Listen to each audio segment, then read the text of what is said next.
Retailers say shoplifters are getting very clever, going after the high-end merchandise. The thieves are often part of a bigger criminal operation. Stores are fighting back, but it is a difficult battle. ABC's Chris Bury reports. Welcome to Target's version of Candid Camera. At one store, this couple heads towards the iPods. In minutes, they clean out the entire case. At another, this fellow is stuffing stolen DVDs into a hidden bag. And at a third, this man ducks behind a counter, pulls out his crowbar, and pilfers a drawer full of digital cameras. They make a lot of money off of what they do, and they are very bold and brazen. This may look like petty theft, but it is a large-scale criminal enterprise. How sophisticated are these organizations that are stealing from you? Most are run just like a business. Shoplifters are costing big box retailers more than $30 billion a year, losses that are growing as the recession deepens. How fast do they get this stuff out? It can be 3 minutes. They're in the store and out in about 3 minutes sometimes. And take it from this thief seen in a police interrogation, they are persistent. How many days a week would you shop with? Every single day. And stolen goods like these Sopranos DVDs are increasingly sold online, where sites such as eBay say they are helping to track down illegal activity. Have these online auction sites become virtual pawn shops? They have. So Target has decided to fight back, helping local and federal law enforcement so often overwhelmed by other priorities. Calm down. Turn around for it. This is Target's crime lab and investigations headquarters in Minneapolis. So this is a very secure environment. We do make sure that only people that are authorized come into the building. Its own private CSI and FBI.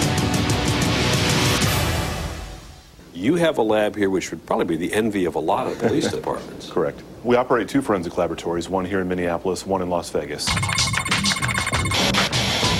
Those laboratories focus on the scientific evaluation of evidence, particularly latent fingerprints, forensic video analysis, audio analysis, and computer forensics. In the Sopranos case, Sopranos DVDs were vanishing from Target stores. So they called in their own fingerprint experts. He left without stealing anything in that incident, but what we have here is now we believe his fingerprints are on this item. The item was a tissue box. Investigators took the box, managed to find a fingerprint, and pieced together the puzzle. The Sopranos DVD box set, similar to this item, was purchased through an online auction account by our investigators from an account that we believed was run by this individual to sell his stolen merchandise. The team then took fingerprints from the DVD and compared them to those on the tissue box. The same individual handled both of those items. A positive match. What was the end result of this case? The individual in this case was charged with multiple felonies, ended up striking a plea bargain with the district attorney's office, and did serve jail time. Back at the investigation center, Nate can monitor suspects in real time. Can you watch it all from Minneapolis? We can watch several stores. We can pull up different live shots. It was the undoing of Oscar Pierce, the thief who actually doesn't steal a thing.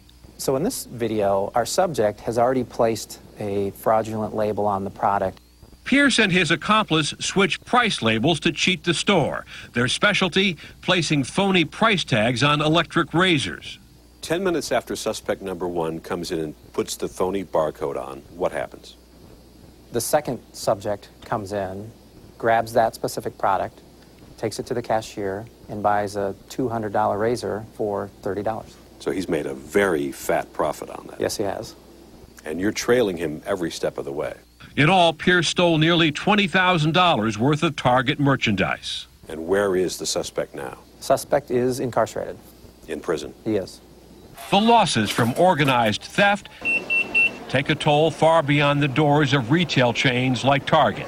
Generally, the organized retail crime groups are involved in other things. They're involved in drugs, weapons, prostitution. And the losses are so staggering that more and more retailers have no choice but to engage ever more sophisticated strategies just to catch a thief. For Target, it's paying off in 60,000 apprehensions a year. What message are you trying to give the bad guys? Simply put, we are aware of the activity. We are focused in investing our resources to go after that activity. We are doing everything we can to put an end to this. I'm Chris Bury for Nightline in Minneapolis.